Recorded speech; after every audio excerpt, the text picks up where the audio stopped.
Hello, my name is Vimla Ramdoo. I work in the software industry in the digital sector for more than 10 years now.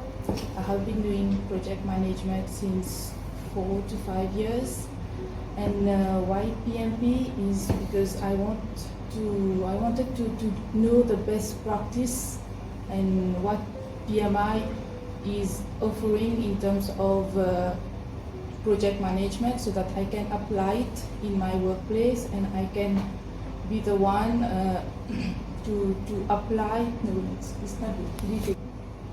Why PMP? It's because of I wanted to learn about the best practice of PMI in terms of project management, so that I can apply them in my day-to-day work in the projects.